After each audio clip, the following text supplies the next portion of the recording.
Good evening everyone, welcome everyone. आज इसमें chapter number 1 करने जा रहे हैं हम लोग, basic computer organisation. Basic computer organisation जो चैप्टर है ये आपका कंप्यूटर के बिल्कुल बेसिक इंस्ट्रूमेंट्स के बारे में और कंप्यूटर के बेसिक्स के बारे में है। इसमें कंप्यूटर के जो पार्ट्स होते हैं उनके बारे में जानकारी लेंगे और कंप्यूटर का जो पार्टीशन है वो कई तरह से किया जा सकता है, डिपेंडिंग कि आप उसके हार्डवेयर बात कर रहे हैं या उसकी वर्किंग पर बात कर रहे हैं। इसके अलावा हिस्ट्री ऑफ कंप्यूटर, इससे भी क्वेश्चन आया करता है और कितनी जनरेशन में इसको बांटा जा सकता है इसके ऊपर क्वेश्चन आया करते हैं। और इस चैप्टर से अगर आप होल सोल मान के चलो तो एटलीस्ट 10 to 12 क्वेश्चंस इसमें से मिलने चाहिए। 10 क्वेश्चन का आप मान के चल सकते हैं इस चैप्टर से आपको पोर्शन मिलेगा जो आपके एमसीक्यू क्वेश्चंस हैं। और ये क्वेश्चन जितने भी होते हैं ये केवल टिक मारने वाले होते हैं, तो इसलिए इसमें कोई ज्यादा देर लगने वाली भी नहीं है। तो ये एक ऐसा पार्ट है आपकी बुक का जिसमें कि आप बहुत इजीली वहां पे मार्क कर सकते हैं, क्वेश्चंस जल्दी मार्क हो जाएंगे, लेकिन उसके लिए प्रिपरेशन आपको पूरी करनी पड़ेगी। ये चैप्टर जो है, क्योंकि इसके बारे में जितना आपके बुक के अंदर दिया गया है उसके हिसाब से भी चले तो भी, और अगर आप एक्स्ट्रा की बात करें तो भी बहुत चीजें इसमें आप जोड़ सकते हैं। बुक के हिसाब से केवल चलेंगे तो शायद आपका पेपर में आपको क्वेश्चन सारे ना मिल पाए। थोड़ा सा एक्स्ट्रा नॉलेज और किस तरह के प्रीवियस ईयर से क्वेश्चंस आए हुए हैं उनको देखते हुए हम तैयारी करना इसमें उचित समझते हैं। तो मैं इसमें डिटेल बता रहा हूं, पूरा का पूरा चैप्टर जो है ये निबंध के तौर पर है। मैंने बहुत कोशिश करी है इसको प्रेजेंटेशन को बेटर बनाने की, क्योंकि इसमें लिखने का काम मेरा इतना नहीं है जितना कि आपका याद करने का काम है। ठीक है, तो मैं इसमें थोड़ा आपको डिटेल में बताने की कोशिश करूंगा। उसके अलावा भी और भी जो चीज जोड़ सके आप जोड़ते जाइए। जैसे मैं ये 3 चैप्टर हैं आपके, 4 चैप्टर है एक्चुअली। सेकंड चैप्टर जो नंबर सिस्टम का है वो आपका हो चुका है, फर्स्ट, थर्ड और फोर्थ। फर्स्ट चैप्टर तो आपका बेसिक कंप्यूटर ऑर्गेनाइजेशन पर हो गया, सेकंड चैप्टर आपका सिस्टम्स पर है, और जो थर्ड चैप्टर है और जो फोर्थ चैप्टर है वो आपका नेटवर्किंग के ऊपर है। तो तीनों चैप्टर जो कंप्लीट कर लेंगे तो मैं इस पर पूरे पोर्शन पर मिक्स आपको क्वेश्चन दे दूंगा। जितने प्रीवियस ईयर्स के आए क्वेश्चन हैं सब छांट के दे दूंगा, उनको आप तैयार कर लीजिए और सॉल्व मैं क्वेश्चन दूंगा आपको जो आपको शायद आसानी से कहीं ना मिले, लेकिन वो सारे सिक्वेंशियल वे में सारे क्वेश्चंस आपको दे दिए जाएंगे। तो उससे आप जो है अच्छे से तैयारी कर लीजिए, पीछे के आए हुए सवाल भी आपको पता चल जाएंगे। कुछ रिपीटेशन भी हो रहा है सवालों में, लेकिन बहुत सारे सवाल ऐसे जो आपको दिखाई देंगे कि जो आप पढ़ भी लें, केवल एक कॉमन सेंस जो समझ आप बनाएंगे उससे आप उस सवाल को पकड़ सकते हैं। ठीक है, गुड इवनिंग एवरीवन। आज तो सही लोग जुड़ गए हैं सभी लोग। Good evening Ujjwal, Anurag, Kritika, Aditi, Harshita, Anamika, Rudranshi, Nikita, Kritika, Mansi, Sumit, Kajal, Shivani, Aman, Garima, Vanshika, Dolly, Anu, Kajal again and everyone. Welcome everyone. ठीक है, मैं आपके चैट पे भी ध्यान रखूंगा और जो है अब जरा काम करते हैं इस पर शुरू। देखिए, बेसिक कंप्यूटर ऑर्गेनाइजेशन पर जो हम बात करें, मेरी आवाज वीडियो सब नजर आ रहे हैं कुछ सही से? मैं सही नजर आ रहा हूं और क्या ऑडियो और वीडियो दोनों ठीक आ रहे हैं? जरा एक बार क्लियर कर दीजिए चीजें। ओके, ठीक है, तो मैं आपको थोड़ा बैठ करके इसको समझाता चलता हूं। हाँ जी, देखिए डेफिनेशन की बात करें कंप्यूटर की, तो कंप्यूटर जो है हमारा एक इलेक्ट्रॉनिक डिवाइस है, बिजली से चलेगा, जिसमें आप डाटा को स्टोर कर सकते हैं। मेनली जो डाटा का काम है वही कंप्यूटर पर माना जाता है। डाटा को स्टोर कर सकते हैं, दोबारा उसे ले सकते हैं और डाटा की प्रोसेसिंग कर सकते हैं अपने तरीके से। आप डाटा किसी रूप में डालें कंप्यूटर के अंदर और वो आप अलग तरीके से अलग फॉर्मेट में उसको आप रिवाइव कर सकते हैं। ठीक है, और इसके लिए आपको प्रोग्राम और इंस्ट्रक्शंस वो सब पता होनी चाहिए कंप्यूटर पर जो आप लगाते हैं। बेसिक से ही हम इसको लेके चलते हैं। इसके अलावा कोई भी डिवाइस, अगर बात करें कंप्यूटर को, किस चीज को कंप्यूटर कहेंगे आप?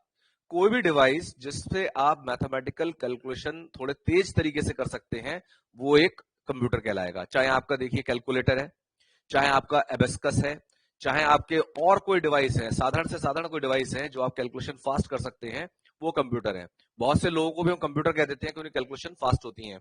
बहुत से लोग उंगलियों पर ही ऐसी ऐसी कैलकुलेशन कर लेते हैं जो आम लोगों को करने में बहुत समय लग जाए। इंडिया की एक एमिनेंट मैथमेटिशियन, नाम सुना होगा आपने, शकुंतला देवी, उनको हम फीमेल कंप्यूटर का नाम देते हैं। Female mathematician, world renowned mathematician थी। इसके बाद अगर हिस्ट्री की बात करें तो 1642 से हम मान के चल सकते हैं। 1642 में ब्लेस पास्कल का नाम आता सबसे पहले, जिन्होंने एक मशीन बनाई पेस्कलाइन जिसका नाम था, और इससे आप केवल कैलकुलेशन कर सकते थे जिसमें आप सब्ट्रैक्शन और एडिशन कर सकते थे। लेकिन ये मशीन जो बहुत एक्सपेंसिव थी उस समय पर और बहुत ज्यादा काम की नहीं थी।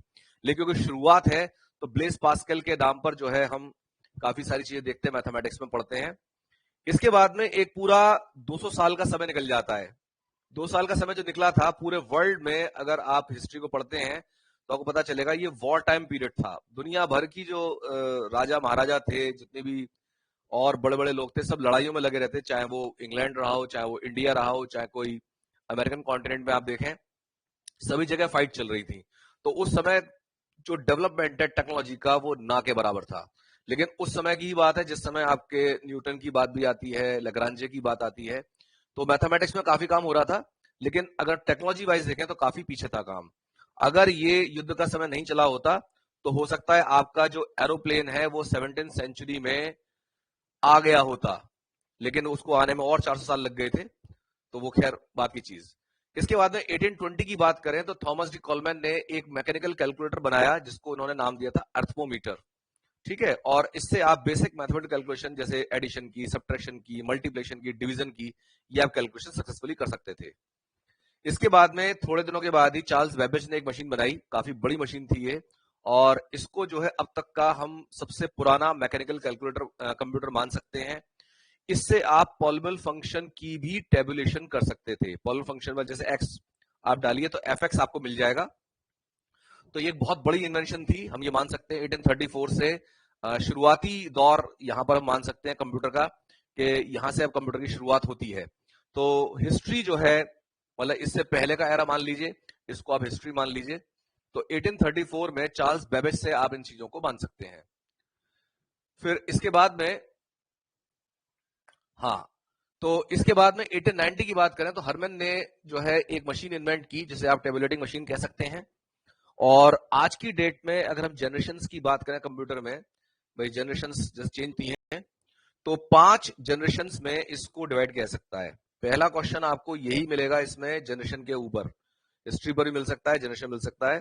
तो यहां पर सबसे पहले बात समझ लीजिए, 5 जो फेजेस हैं यहां पर जिसमें हम इनको डिवाइड करते हैं कंप्यूटर की हिस्ट्री को, तो ये एग्जैक्टली ऐसा नहीं है कि आपने सोचा कि भाई 1950 में ये वाली जनरेशन चेंज हो गई या 1970 में चेंज हो गई। कभी भी कोई भी चीज एकदम से चेंज नहीं होती है। ठीक है, एक ट्रांजिशन फेज होता है। तो जो ट्रांजिशन फेज होता है उसे हम फ्रिंज रीजन कहते हैं। फ्रिंज में क्या होगा कि 2 तरह के कल्चर मिक्स होते हैं। जैसे कभी आप रेलगाड़ी में बैठ करके और एक शहर से दूसरे शहर, दूसरे तीसरे शहर जैसे विजिट करते हैं, तो आप देखिए एक बड़ा सा शहर जब आप पार करते हैं, स्टेशन से जब गाड़ी चलती है तो स्टेशन छोड़ती है, तो आप देखना उसमें बड़े बड़े मकान आएंगे, पहले आसपास बड़ी बड़ी बिल्डिंग आएंगी। फिर जैसे जैसे ट्रेन आगे बढ़ेगी उन बिल्डिंग्स का साइज छोटा होना शुरू हो जाएगा। आप करके देखना इस चीज को, आपको पता चलेगा जो मैं बता रहा हूं। तो बड़ी बड़ी बिल्डिंग से आप देखें छोटी बिल्डिंग्स होती शुरू हो जाएगी। उसके बाद में बिल्डिंग के साइज घटने शुरू हो जाएंगे। फिर उसके बाद में एक समय ऐसा आएगा जहां पर के बड़े और जो मकान है वो खत्म से हो जाएंगे, और जो छोटे मकान है, छोटे मकान और कच्चे मकानों में अब मिक्स होना शुरू हो जाएगा। कहीं कच्चे मकान है, कहीं पक्के मकान है, छोटे छोटे मकान होंगे। उसके बाद में धीरे धीरे कच्चे मकानों की तरफ ही आप देखें कच्चे मकान होते चले जाएंगे। उसके बाद में क्या होगा, कच्चे मकान भी कम होते जाएंगे संख्या में। उसके बाद में क्या होगा, खेत आ जाएंगे। खेत के बाद क्या होगा, या तो नदी आ जाएगी या कोई जो है जंगल आ जाएगा, इस रीजन चलेगा। फिर जंगल कुछ देर चलेगा, उसके बाद में फिर से आप देखेंगे खेत शुरू हो गए हैं। फिर से ये लौट करके आएगा, खेत आएंगे, फिर कच्चे मकान आएंगे, कच्चे पक्के मकान आएंगे, फिर धीरे धीरे बड़े होते जाएंगे मकान, फिर बड़े बड़े मकान आते जाएंगे। तो ये जो ट्रांजिशन फेज होता है, जहां बिल्कुल कच्चे मकान है और जहां बड़ी बड़ी बिल्डिंग्स हैं, उनके बीच में ट्रांजिशन फेज होता है। तो जो ट्रांजिशन फेज है ये भी मायने रखता है। तो जो जनरेशन ऑफ कंप्यूटर्स की हम मानते हैं, हिस्ट्री को मानते हैं, तो ये जो हिस्ट्री है ये आप ऐसे नहीं कह सकते भाई इतने से इतने तक। तो इस पर आपको क्वेश्चन भी नहीं मिलने वाला कि फर्स्ट जनरेशन कहां से कहां तक मानी जाएगी, क्योंकि वो वेरी कर जाता है 5-7 साल का। लेकिन एक अनुमान के तौर पर आप उसको लेके चल सकते हैं। तो मोटे मोटे हमने 5 कैटेगरी में डाला है। पहली जो कैटेगरी है वो तो बिल्कुल अर्लीस्ट हो जाएगी, और 5वीं जो कैटेगरी है वो हम आज की डेट की मानते हैं, और 6th को आप माने जो जनरेशन है वो फ्यूचर जनरेशन है। तो 5 जनरेशन में हमने इसको बांटा हुआ। अगर क्वेश्चन आता है अगर कितने जनरेशन में, तो आपको 5 जनरेशन में इसको मानना चाहिए। ये हमारा फर्स्ट जनरेशन का कंप्यूटर है, पहला कंप्यूटर आप इसको मान सकते हैं। ये एक बहुत बड़ा कंप्यूटर होता था और कई रूम्स के साइज के बराबर इसका रूम होता था। एक्सटेंसिव हीट होती थी इसके अंदर, पूरे रूम के अंदर, और इनको ऑपरेट करने के लिए जो है क्या कहना चाहिए, बहुत बड़े बड़े कूलर्स लगाए जाते थे, बहुत बड़े बड़े एयर कंडीशनर्स लगाए जाते थे। और इस टाइम को आप 1940-1956 के बीच का एक मोटा मोटा टाइम मान रहे हैं। अब देखिए यहां पर जो फोटोग्राफ है 40 से 56 दिखा रहा है, और जो यहां पर जो टाइम है 42 से 58 दिखा रहा है, तो ये वेरी करता है।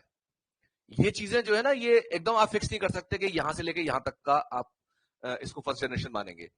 तो खैर मेन बात है एक्टिविटी क्या हुई फर्स्ट जनरेशन में, वो हमारे लिए इंपॉर्टेंट है। एज ए साइंटिस्ट कितना पुरानी बात है वो इतनी इंपॉर्टेंट नहीं है कि किस उस जनरेशन में क्या क्या चीजें उपलब्धियां थी, क्या क्या चीजें टेक्नोलॉजिकली जो बाद में चेंजेस आते हैं वो हम देखते जाएंगे इसमें।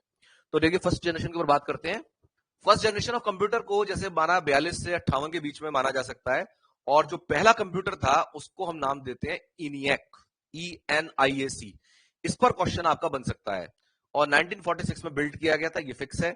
70,000 रजिस्टर लगते थे इसके अंदर और 18,000 वाल्व लगते थे। तो यू कैन थिंक ऑफ कि कितना ह्यूज ये एक स्ट्रक्चर रहा होगा। तो बहुत ह्यूज मशीन थी, और 150 किलोवाट के बराबर जो है इलेक्ट्रिकल एनर्जी ये कंज्यूम करती थी। 150 किलोवाट का मतलब ये हो गया एक पूरी कॉलोनी आप जो है इसमें लाइट अप कर सकते हैं।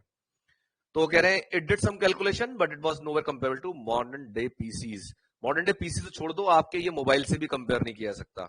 तो ये मतलब कैलकुलेशन इसकी थी कैलकुलेशन, लेकिन उतना इसका यूज नहीं आ सकता जैसा कि आज की डेट में आप अपने पीसीज को देखते हैं। इनमें बहुत ज्यादा हीट प्रोड्यूस होती थी। इनमें जो एग्जाम्पल्स हैं आपके ईडी वैक भी है, ईडी सेक है, यूनिवैक है, यूनिवैक 1। इनको चारों को आप ध्यान रखिए कि ये चारों आपके फर्स्ट जनरेशन के कंप्यूटर्स हैं। इसके बाद में सेकंड जनरेशन कंप्यूटर्स, डेफिनेटली इसमें अब जो रजिस्टर्स का यूज है वो कम हो जाएगा। और यहां पर जो है सबसे पहली चीज जो इसमें चेंजेस आए सेकंड जनरेशन में, ये चेंजेस आए थे कि ट्रांजिस्टर्स आपने इसमें यूज करने शुरू कर दिए। सेमीकंडक्टर डिवाइस होता है ट्रांजिस्टर, सभी स्टूडेंट्स जानते हैं इसके बारे में। सेकंड जनरेशन को जो माना गया है 5964, लेकिन मैं फिर कह रहा हूं कि ये बहुत ज्यादा वेरी कर जाता है, 2-3 साल का तो कोई दिक्कत ही नहीं होती इसमें। ट्रांजिस्टर्स जो थे इन्होंने कंप्यूटर को एक तो चीपर बना दिया, बहुत कंप्यूटर की रेट घट गए, फास्टर बना दिया, लेकिन अभी भी ये कॉमन मैन की यूज से बाहर थे। अभी भी ये कॉमन मैन के हाथ में नहीं थे कंप्यूटर्स इस समय तक भी। किस समय तक? 64-65 तक। ठीक है, यानी आपके फादर्स की एज से भी ज्यादा समय पहले की बात हो रही है कि भाई उस समय तक भी कंप्यूटर जो है आम आदमी की पकड़ में नहीं थे। ये फास्टर भी थे, रिलायबल ज्यादा थे, इनका जो डाटा था रिलायबल होता था, और साइज तो घट ही गया था। ठीक है, पहला कंप्यूटर जो है आईबीएम ने बनाया था। आईबीएम जो है इंटरनेशनल बिजनेस मशीन, इन्होंने बनाया था। आईबीएम जो है माइक्रोसॉफ्ट से बहुत पहले की चीज है, माइक्रोसॉफ्ट बहुत बाद में आया है। और जो पहला कंप्यूटर बनाया गया था वो था आईबीएम 146। आईबीएम कंप्यूटर अभी भी मार्केट में है, लेकिन आईबीएम का जो मेन होते हैं, बड़े बड़े जो कंप्यूटर्स होते हैं वो आईबीएम कंस्ट्रक्ट करता है। पीसीज में इनका रोल नहीं है, ऑलमोस्ट ना के बराबर मार्केट है इनका। अब देखिए इसमें जो था, जो जनरेशन है आपकी, फर्स्ट प्रोग्रामिंग लैंग्वेज इसमें आती है ऑटो कोडर। पहली लैंग्वेज जो है इसमें आती है, ये प्रोग्रामिंग से चलने वाले कंप्यूटर्स थे। पहले कंप्यूटर मान सकते हैं, फर्स्ट जनरेशन जो कंप्यूटर थे उसमें कोई प्रोग्रामिंग लैंग्वेज नहीं थी। उसमें कुछ कैलकुलेशन होती थी, लेकिन बहुत ज्यादा कैलकुलेशन उसमें नहीं हो सकती थी। ये जो कंप्यूटर्स हैं ये बैकअप भी स्टोर करते थे। मैग्नेटिक टेप्स, मैग्नेट्स कौन सी, जैसे आपने वो, अगर शायद आप लोगों में किसी ने देखी हो, वीसीडी होती थी और जो है कैसेट्स होती थी जिनमें ऑडियो और वीडियो आप रिकॉर्डिंग देख सकते थे, सुन सकते थे। कैसेट्स तो शायद आप लोगों ने सुनी होंगी, देखी होंगी। तो जो डिस्क थी उनकी बात कर रहे हैं, मैग्नेटिक टेप्स की।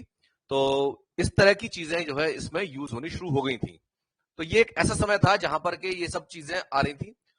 सेकंड जनरेशन कंप्यूटर में आप कंप्यूटर्स के नाम की बात करो तो आईबीएम 700, एटलस, टीसीएल 901, इस तरह के कंप्यूटर्स को आप इसमें डाल सकते हैं। नाम का जरा ध्यान रखना जरूरी है। इसी जनरेशन में फोर्ट्रैन और कोबल जो हाई प्रोसेसिंग लैंग्वेजेस हैं, ये भी आपकी यूज होनी शुरू हो गई थी। मतलब इनका इनिशियल स्टेज आ गई थी। फोर्ट्रैन कोबल जो है ये आज की डेट में भी इनके बारे में रिकॉग्नाइज किया जाता है। इनकी शुरुआत जो है इस स्टेज पर हो गई थी। कोबल का जो डेवलपमेंट है किया गया था 1961 में। इसके बाद में आ जाइए थर्ड जनरेशन कंप्यूटर्स पर। देख रहे हैं साइज भी घट गया इसका, और ये कहीं ना कहीं आपकी एक बड़ी टेबल पर इस कंप्यूटर को सजाया जा सकता है। तो जो थर्ड जनरेशन कंप्यूटर की है, इसको 65 से 71 के सालों के बीच में डाला जा सकता है। ज्यादा बड़ा स्पैन नहीं है, 6 साल का है, यानी काफी तेजी से चेंज आ रहा है। जो मोस्ट एडवांस फीचर है इसका, जो पिछली जनरेशन था जिसमें ट्रांजिस्टर यूज हुए थे, ट्रांजिस्टर को हटा करके अब आपने इंटीग्रेटेड सर्किट्स का यूज करना शुरू कर दिया। आईसीज यूज हो रहे हैं। आईसी जो बहुत छोटा डिवाइस होता है, और ये जो है बहुत सारे सर्किट एक साथ आपस में एक ही मतलब जगह पे सारे सर्किट आ जाते हैं, तो बहुत कम स्पेस में काम हो जाता है। तो ऐसे में साइज एकदम तेजी से घटा। इसकी मॉनिटर की शक्ल अगर आप देखें तो टीवी जैसी है, जैसे पुराने टीवी हुआ करते हैं ब्लैक एंड व्हाइट वाले टीवी, उस तरह की इसकी शक्ल है। और होनी भी चाहिए, क्योंकि कहीं ना कहीं मॉनिटर उसी से ही लेकर के बनाया गया है। ये कंप्यूटर जो फास्टर थे, मेन जो इसकी आइडेंटिटी है वो है इंटीग्रेटिंग सर्किट। तो आपको ध्यान रखना है कि थर्ड जनरेशन में आईसी यूज होना शुरू हो गए थे। साइज इनका घट गया था, डेफिनेटली चीपर थे, और इनकी एक्यूरेसी कहीं ज्यादा थी। और डेफिनेटली इसमें आप देख रहे हैं आईबीएम अभी भी टॉप पर है। आईबीएम 360 जो है इस समय मार्केट में था, लेकिन ये अभी भी कॉमन मैन की रीच से बाहर था। कॉमन मैन के लिए अभी भी ये कंप्यूटर्स नहीं थे। आईसीटी आईसीटी 1900 जो लिखा हुआ है इसमें, आप अगर नेट में सर्च करेंगे तो आईसीटी और आईसीएल दो नाम मिलते हैं। ये एक्चुअली दोनों एक ही चीज है। आईसीटी जो सीरीज है, जो आईसीएल के नाम से बाद में आई थी। फोर्थ जनरेशन कंप्यूटर्स में और जो एक नया एडवांसमेंट हुआ वो था माइक्रो प्रोसेसर्स का। चौथी जनरेशन को एक्सेप्ट कर सकते हैं आप 1972 से और आगे तक की जो जनरेशन है, अभी फिफ्थ जनरेशन भी आएगी इसमें। तो जो कंप्यूटर्स हैं इसमें माइक्रो प्रोसेसर यूज हो रहे थे, जो कि सिलिकॉन से बनता है, और सिलिकॉन का यूज इसके बाद में बढ़ता चला गया था। तो जो माइक्रो प्रोसेसर होते हैं ये कंप्यूटर को फास्टर बनाते हैं और पोर्टेबल बनाते हैं। काफी छोटा कंप्यूटर का साइज इसका हो जाता है। ये जो कंप्यूटर है ये शायद आप लोगों ने कबाड़े की दुकानों में देखे हो कभी, इस तरह के जो कंप्यूटर्स हैं। इसके एग्जांपल्स की बात करोगे तो IBM 4300, ICL 2900, आईसीएल की वही सीरीज है, आईसीटी वाली सीरीज ही है ये। आईसीटी वाली सीरीज ही 2900 जो लिखा हुआ है वही सीरीज है। IBM स्टिल एक्नॉलेज्ड यहां पर आ रहा है। ये जो जनरेशन थी, यहां से आप कह सकते हैं सुपर कंप्यूटर का जन्म होता है। यहीं से आगे ये चीजें सुपर कंप्यूटर्स में आएंगी, और यहां से जो कंप्यूटर्स थे ये पब्लिक के हाथों में आने शुरू हो गए थे। लेकिन कौन से लोग जो बड़ी बड़ी कंपनी चला रहे हैं, या वो बड़े बड़े जिनके उद्योग हैं, जिनको ज्यादा जरूरत पड़ रही है, जो थोड़े एडवांस चीजों को लेके चलते हैं, उनके जो है यहाँ इसको देखा जा सकता है यूज हो रहे थे। 80s में तो इंडिया में भी यहां पर काफी यूज शुरू हो गया था। तो ये आपकी फोर्थ जनरेशन। इंडिया का सुपर कंप्यूटर की बात करें, परम जो है नाम दिया जाता है उस सुपर कंप्यूटर के लिए जो इंडिया में 1986 में यहां पर बनाया गया। इसके ऊपर एक कहानी है। इंडिया के जो प्राइम मिनिस्टर थे उस समय, राजीव गांधी, वो अमेरिका गए थे विजिट पर, और वहां का जो राष्ट्रपति था, उसका नाम मुझे याद नहीं आ रहा, नाम मुझे ध्यान नहीं आ रहा, आर से कुछ नाम है। तो उन्होंने जो है जब वहां पे देखा, उनको सुपर कंप्यूटर दिखाए गए कि भाई ये हमारे यहाँ सुपर कंप्यूटर विजिट करके आए थे, तो राजीव गांधी ने कहा जी ये तो इंडिया के लिए भी बहुत इंपॉर्टेंट है, इंडिया को भी चाहिए, इंडिया की डेवलपमेंट के लिए बहुत इंपॉर्टेंट है ये। कि सुपर कंप्यूटर से जो काम था वो सारा जो वेदर डाटा होता है और बड़े बड़े डाटा होते हैं उनको कंट्रोल करते हैं। तो उनका डाटा की प्रोसेसिंग इतना ज्यादा हैवी गेज डाटा होता है कि सुपर कंप्यूटर्स के अलावा कहीं भी और किसी तरह से उसको प्रोसेस नहीं किया जा सकता। तो Rajiv Gandhi was a man of technology, he was a pilot, और वो टेक्नोलॉजी के पीछे चलने वाले आदमी थे। तो बराबर उनको ये था कि ये सुपर कंप्यूटर हमें चाहिए। तो उन्होंने वहां उनसे राष्ट्रपति से कहा कि ये कंप्यूटर तो इंडिया को भी मिलना चाहिए, यू शुड हेल्प अस। तो उन्होंने ठेंगा दिखा दिया, राष्ट्रपति ने ठेंगा दिखा दिया कि भाई ये आप लोगों के लिए नहीं है, अभी आप डेवलपिंग नेशन है, अभी आपके पास और बहुत काम है करने के लिए, आप उसे कीजिए। सुपर कंप्यूटर अभी आप लोगों को जरूरत इसकी नहीं है, इंडिया को अभी जरूरत नहीं है। और इतनी बात जो थी राजीव गांधी को कहीं ना कहीं चुभ गई।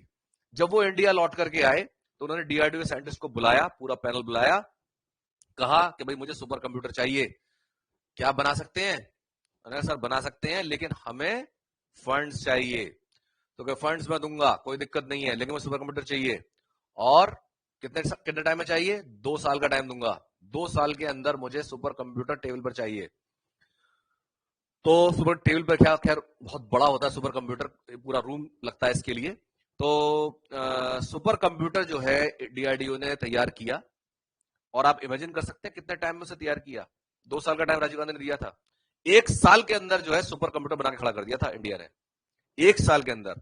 आप सोच सकते हैं कि इंडिया के साइंटिस्ट कितनी मेहनत की होगी उन्होंने, और कितने वो दिमाग वाले लोग रहे होंगे कि 2 साल का टाइम देने पर के बाद उसे 1 साल के अंदर तैयार कर देना। और वो super computer, it was 10 times faster than the super computer.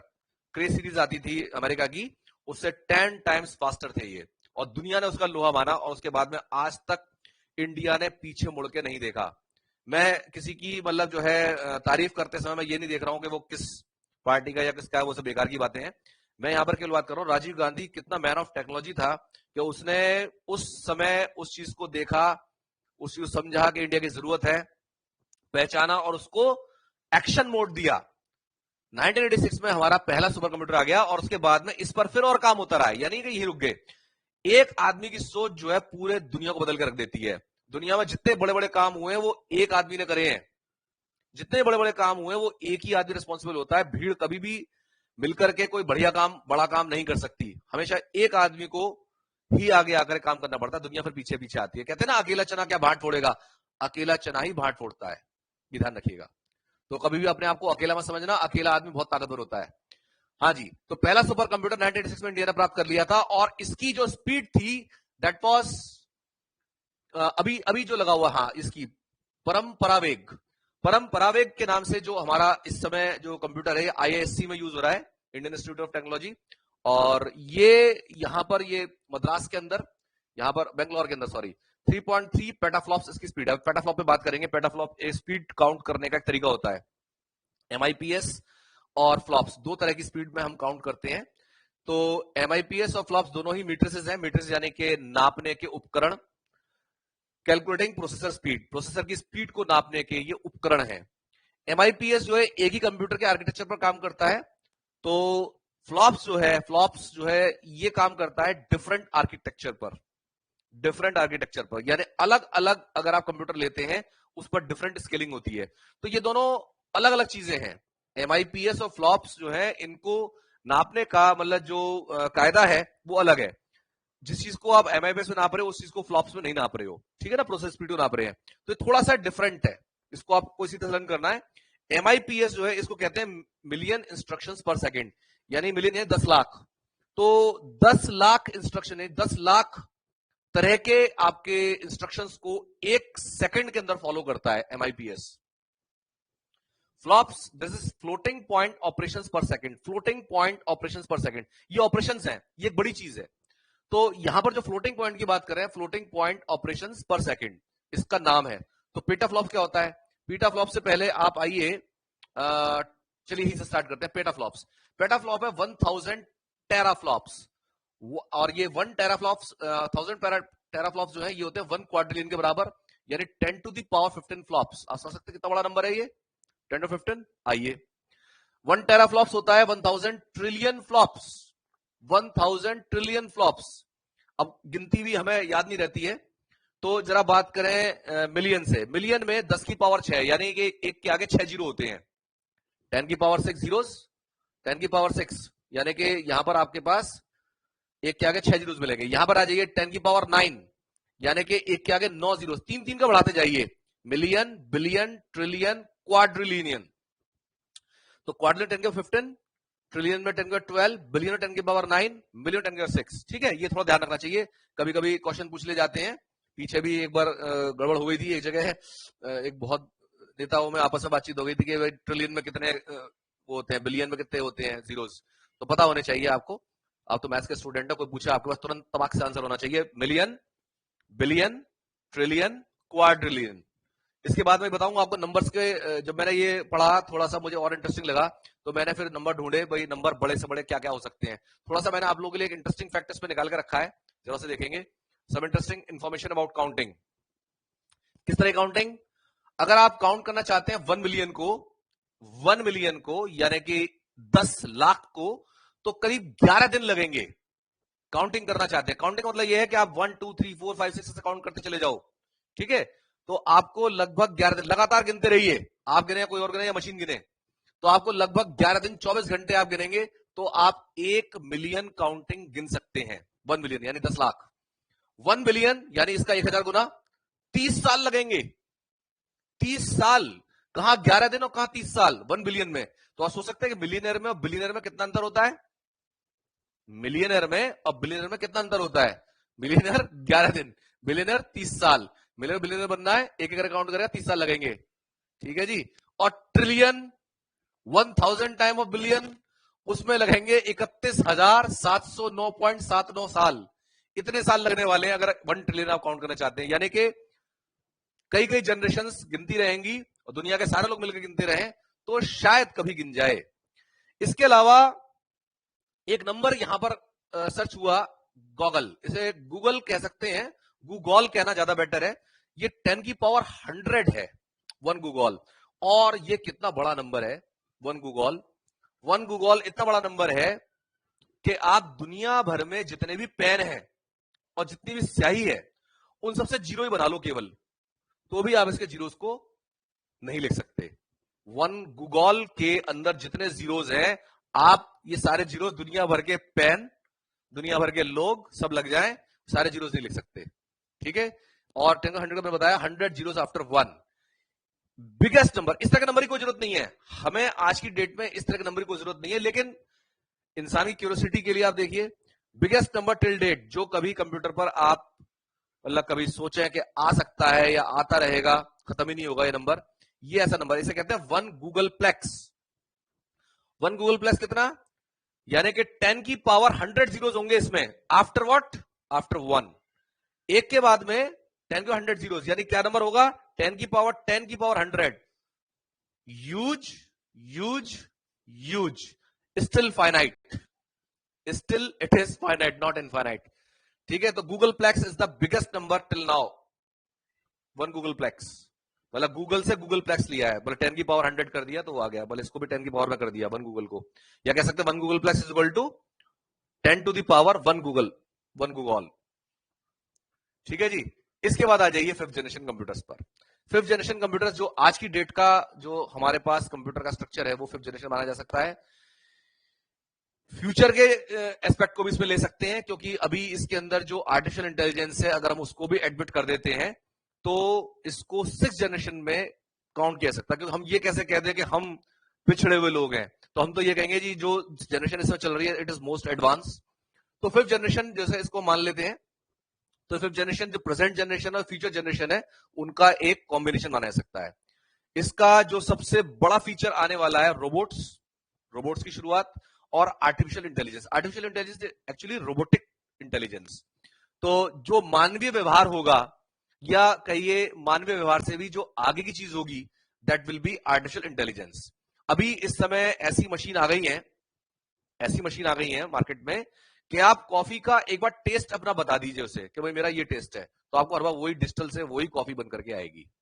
आपको केवल नाम लेना है उसका और आपको वही कॉफी मिलेगी। आप 1000 से ज्यादा कॉफी के टेस्ट उसमें बना के फीड कर सकते हैं और उसी टेस्ट की कॉफी आपको मिलेगी। सारा पाउडर वाटर से भर दीजिए, दूध भर दीजिए, बिल्कुल इतना काम करना है केवल। तो अगर मान लीजिए किसी होटल में 1000 उनके परमानेंट कस्टमर्स हैं, तो वो 1000 के 1000 की जो टेस्ट है उनके कॉफीज के वो डिस्टिंक्ट करके और उसको बता सकते हैं केवल एक टच करने पर। ठीक है। और जितने भी टेस्ट है आप टेस्ट को मैनेज कर सकते हैं। बहुत जबरदस्त ये टेक्नोलॉजी है आर्टिफिशियल इंटेलिजेंस। लेकिन इसके कुछ नेगेटिव एस्पेक्ट भी सामने आ रहे हैं, आ सकते हैं कि ये जैसे आप लोगों ने देखा होगा मूवीज में दिखाते हैं कि रोबोट्स में आर्टिफिशियल इंटेलिजेंस भर दी गई। जैसे वो एक पिक्चर आई थी ना रोबोट 2.0, इंडिया में जो पिक्चर बनी थी रजनीकांत की, तो उसमें दिखाया था कि कंप्यूटर को जो है, रोबोट को जो आपने आर्टिफिशियल इंटेलिजेंस दे दी और वो जो है एक इंसान की तरह बिहेव करना शुरू कर दिया, और जैसे उसके अंदर इंसान की फीलिंग्स आई वहीं दिक्कत शुरू हो गई। तो आप दिमाग दे दीजिए कोई बात नहीं, लेकिन इंसान की फीलिंग्स उसमें नहीं आनी चाहिए। अगर उसमें फीलिंग आ गई कि मुझे, मैं ये हूं या मैं वो हूं, जैसी फीलिंग आ गई तो वो हमें तुच्छ समझने लगेगा, इंसानों को तुच्छ समझने लगेगा कि ये तो सेकंड ग्रेड के लोग हैं, इनको सफाया कर देना चाहिए। अब मेरे जैसे लोग आएंगे, I am the superior society, I am the superior of all human race, तो वो जो है उस समय सारे ह्यूमन काइंड का सफाया कर सकता है। जिसको मतलब हमने बनाया वो ही हमारा सफाया कर दे, ऐसा नहीं होना चाहिए। तो उस चीज का खैर साइंटिस्ट बहुत ख्याल रखने की कोशिश कर रहे हैं कि इस तरह की फीलिंग्स उसमें ना जाएं, और शायद ये one of the impossible things है कि आप फीलिंग्स कंप्यूटर में डाल पाए, फीलिंग्स डाल पाए। फीलिंग्स एक मतलब ऐसी चीज है जो भगवान की दी हुई चीज है, इसमें छेड़खानी नहीं हो सकती। तो खैर वो चीज बहुत बहुत दूर की बात है, फिलहाल हम इसकी बात करते हैं। हाँ, अब इसमें जैसे बताया गया these computers are able to think like us, ये भी इसमें साइंटिस्ट जो है अलग अलग मत के हैं कि थिंकिंग का मतलब क्या है। जो फीड आपने कर दिया वो थिंकिंग या कुछ और, तो थिंकिंग जो से फीड की जा रही है उसी की बात हो रही है। हमारी तरह थिंक करना इट इज इम्पॉसिबल। जो चीज हमारा ब्रेन कर सकता है वो कंप्यूटर कभी नहीं कर सकता, क्योंकि हम चीजों को फील करते हैं। तो खैर वो सब चीज अलग कर दीजिए। कंप्यूटर जो है ये रोबोटिक्स में, डिजाइनिंग में, डिफेंस में, मेडिकल्स में सब जगह इस्तेमाल हो रहे हैं। इसके अलावा अब आ जाइए, देखिए तो होगी हिस्ट्री, इसके बाद में आ जाते हैं टाइप्स ऑफ कंप्यूटर पर। टाइप्स ऑफ कंप्यूटर बात करें तो due to their hardware size हम उनको 4 कैटेगरीज में बांट सकते हैं: micro computer, mini computer, mainframe computer, super computers. According to the size, size बढ़ता जाएगा, माइक्रो से मिनी, मिनी से मेन, मेन से फिर सुपर, सुपर कंप्यूटर। तो अकॉर्डिंग टू द साइजेस, तो यहां पर माइक्रो कंप्यूटर की बात करें तो ये आपके डेस्कटॉप कंप्यूटर्स हैं, देख रहे हैं पुराने टाइप का ढर्रा है इसका। माइक्रो या छोटा कंप्यूटर है, और इसको आप पर्सनल कंप्यूटर कह सकते हैं, पीसी कह सकते हैं। थोड़ा स्क्रीन मॉनिटर जो है इसमें पुराना वाला ले लिया है, आप अपनी नई वाली फ्लैट स्क्रीन लगा लीजिए इसमें। तो माइक्रो कंप्यूटर जो है आपके जो आपके पर्सनल कंप्यूटर है उनकी बात हो रही है। और ये आपके जो है 20वीं सदी की सबसे बड़ी इन्वेंशन कही जा सकती है। अगर सबसे बड़ी डिस्कवरी की बात कहेंगे तो जनरल थ्योरी ऑफ रिलेटिविटी आती है, लेकिन अगर आप इन्वेंशन की बात करेंगे सबसे बड़ी इन्वेंशन एक जो है हम पर्सनल कंप्यूटर को मान सकते हैं। ठीक है जी। और अगर इसकी बात करें तो ये यूज हो रहे हैं सभी जगह, आपको कहने की जरूरत नहीं है, स्कूल में, घरों में, ऑफिसों में, दुकानों में, सभी जगह का यूज हो रहा है।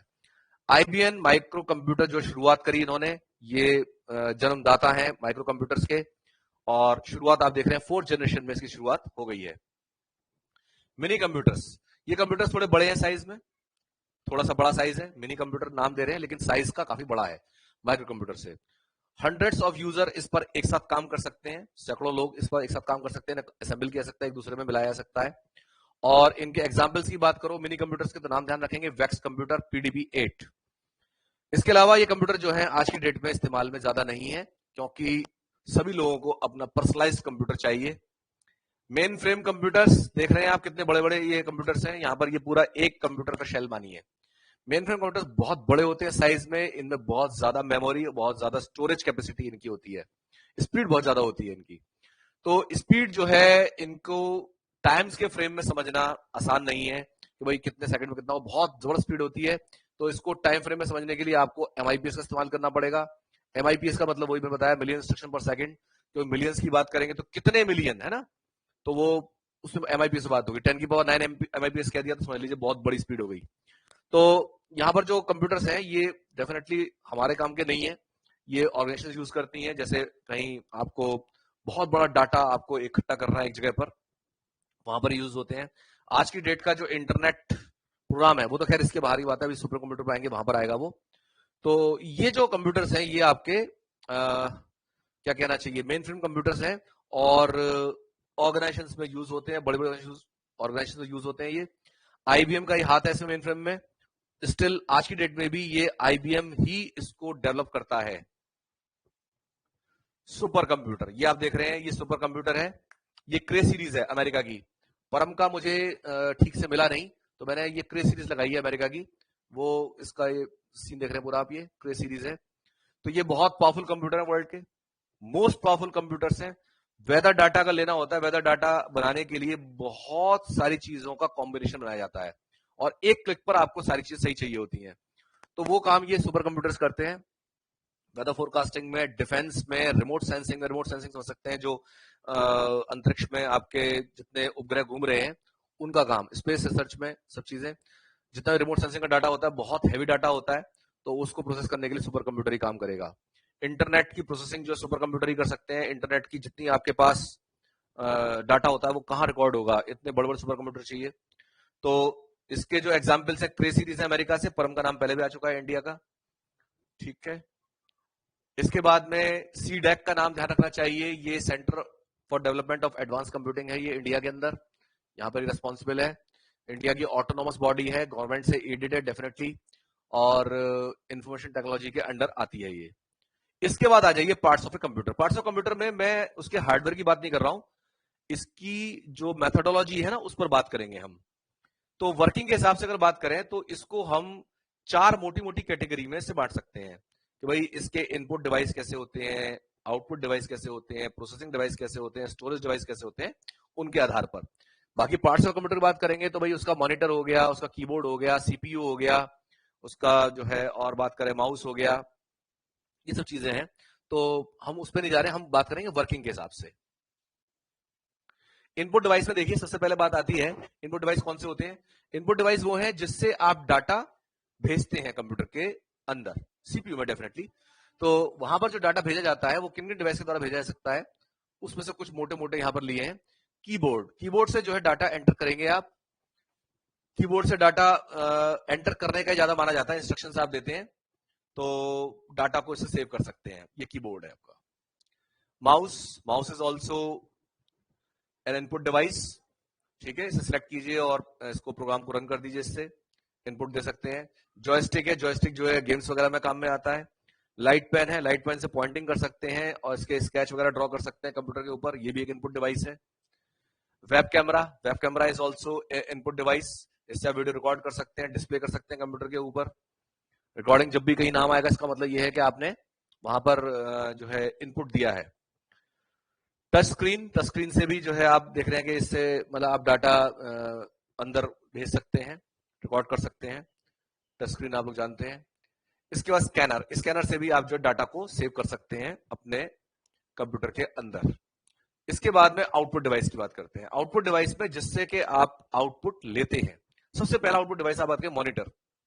Monitor is your output device. Output device sound के फॉर्म में भी हो सकते हैं, आउटपुट डिवाइस स्क्रीन के फॉर्म में भी हो सकते हैं, वीडियो और ऑडियो दोनों आउटपुट होते हैं।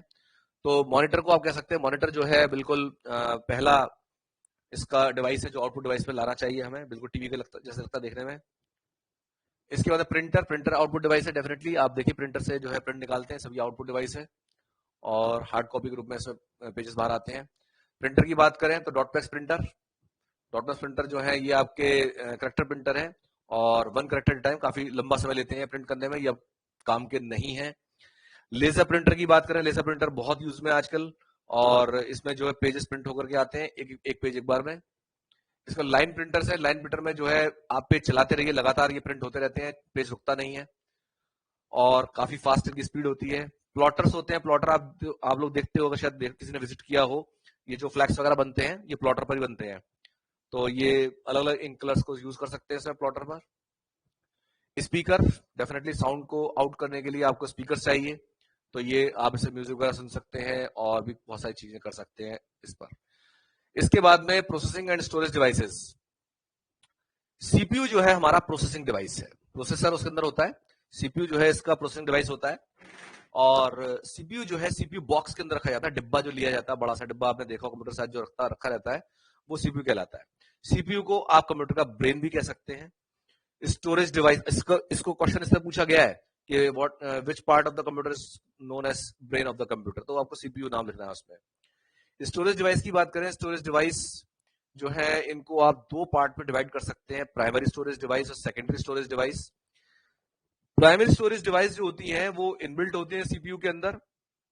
सेकेंडरी स्टोरेज डिवाइस जो है आप बाहर से उसमें एक्सटर्नली लगाते हैं, चाहे तो वो आपकी हार्ड डिस्क के रूप में हो, चाहे आपकी पेन ड्राइव्स हैं, चाहे कोई और आप यूज कर रहे हैं, फ्लॉपी यूज कर रहे हैं या कोई और चीज यूज कर रहे हैं, डिस्क यूज कर रहे हैं, वो सब एक्सटर्नल डिवाइसेस हैं। सेकेंडरी स्टोरेज डिवाइसेस में आप देखें floppy disk, hard disk, CD, DVD, pen drive, memory card, ये सब जो है आपके सेकेंडरी ले सकते हैं, सेकेंडरी स्टोरेज डिवाइसेस। इसके बाद में सेंट्रल प्रोसेसिंग यूनिट आपका सीपीयू। सीपीयू ये डिब्बा जिसकी बात कर रहे थे, इसके अंदर प्रोसेसर रखा रहता है, मेन पार्ट जो है इसका, जिसको आप ब्रेन कहते हैं।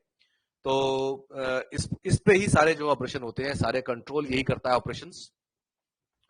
तो यहां पर ये जो सीपीयू है इसके बिना काम चलेगा, तार हटा दीजिए, बिल्कुल आपका कंप्यूटर डेड हो जाएगा।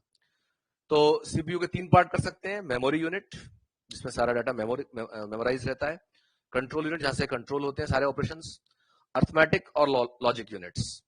ये 3 पार्ट में हम इसको बांट सकते हैं, अगर कहीं ऑप्शन आते हैं तो इसको तीनों को ध्यान रखना है आपको। एएलयू कहते हैं इसको, arithmetic and logic unit. Memory unit जो होती है सीपीयू की, डाटा स्टोर करती है, इंस्ट्रक्शंस प्रोवाइड करती है और डिजिटल फॉर्म में, और इसको जो है सीपीयू कंट्रोलर भी कहा जाएगा इसको। और इसको जो ऑपरेशंस हैं सीपीयू के अंदर होंगे, the unit directs the sequence of operations, एक साथ कई सारे ऑपरेशन इस पे परफॉर्म किए सकते हैं। ALU performs arithmetic and logical operations. Arithmetical calculation आपको करनी है, कुछ लॉजिकल एक्सप्रेशंस दे रहे हैं तो वो आप इस पे कर सकते हैं। मैथमेटिकल कैलकुलेशन जितनी होती है वो ALU पर होंगी, ALU के द्वारा होंगी।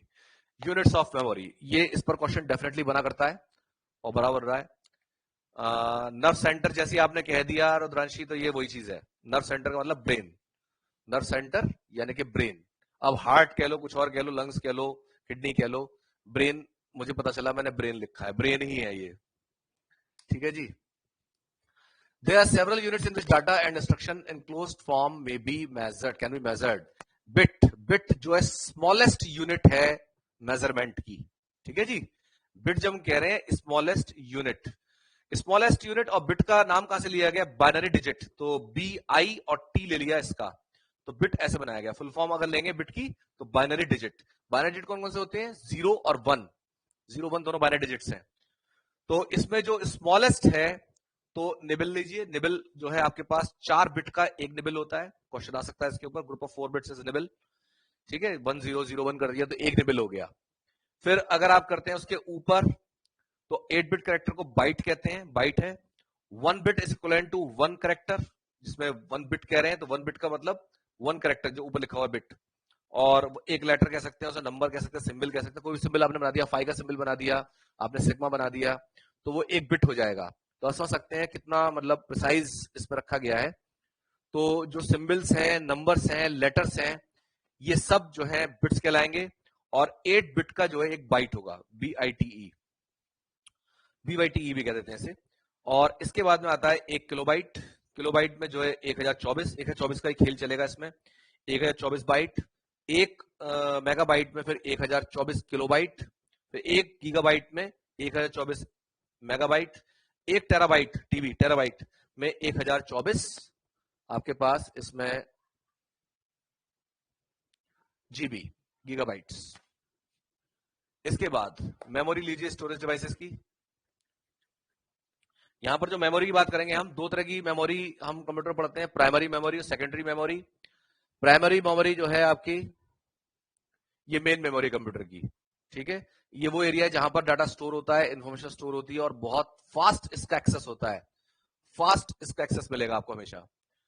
इसका मतलब जो कहना चाहिए फीचर है वो फास्ट है। तो डाटा जो है इंटेक्ट रहता है कंप्यूटर में जब तक कंप्यूटर चल रहा है। जैसे कंप्यूटर आप बंद करेंगे वो डाटा गायब हो जाएगा, कहते हैं ना इसको सेव कर लो। तो वो जो जब तक डाटा प्राइमरी मेमोरी के फॉर्म में है तब तक वो सेव नहीं है, और वो उड़ जाएगा जैसे आप कंप्यूटर बंद होता है किसी भी तरीके से, चाहे लाइट चली जाए, चाहे आपका तार हिल जाए, कुछ भी हो जाए। तो जब तक कंप्यूटर ऑन है, कंप्यूटर ऑन का मतलब सीपीयू ऑन है, मॉनिटर ऑन होने का कंप्यूटर ऑन नहीं है, सीपीयू ऑन होने से कंप्यूटर ऑन होगा। तो ऐसे में जो डाटा है आपका बचा रहेगा अगर आप कंप्यूटर ऑन है, और बंद होते ही वो डाटा लॉस हो जाएगा। प्राइमरी मेमोरी जो है ये रैम के फॉर्म में लोड की जाती है। रैम का मतलब है रैंडम एक्सेस मेमोरी। जो रैम है ये ज्यादा कॉम्प्लिकेटेड चीज है, जितना इसमें लिखा हुआ है बहुत ज्यादा कॉम्प्लिकेटेड चीज है ये, और ये इंटरनल मेमोरी के रूप में स्टोर होती है, ठीक है। Refers to the internal memory such as internal storage devices. तो रैम के रूप में आप इसे लेंगे, रैंडम एक्सेस मेमोरी। इसके बाद में आइए सेकेंडरी मेमोरी। सेकेंडरी मेमोरी जो है एक्सटर्नल मेमोरी कंप्यूटर की, जैसे आप कोई उसमें डिवाइस बाहर से लगा रहे हैं, इवन जो आपकी एक्सटर्नल जो कहना चाहिए डिवाइस में लगाई जाती है, जिसमें आप जो डिस्क लगा देते हैं, वो भी इसी में आती है। तो is the external memory of the computer that can be used to store data and information on long term basis, यानी कि एक लंबे समय तक तो वो खराब नहीं होगा डिवाइस, तब तक वो उस पर स्टोर रहेगा। डाटा हमेशा रहेगा कंप्यूटर पर, फॉरएवर तो नहीं कह सकते, लेकिन हाँ एक बहुत बड़े समय तक रहता है। कंप्यूटर को टर्न ऑफ करते हैं तब भी, टर्न ऑफ की बात हो रही है केवल। जितने भी स्टोरेज डिवाइसेस हैं, जैसे आपके हार्ड ड्राइव हैं, CD DVD मैग्नेटिक टेप्स, ये सब जो सेकेंडरी मेमोरी डिवाइसेस में आते हैं, मैंने बताया आपको।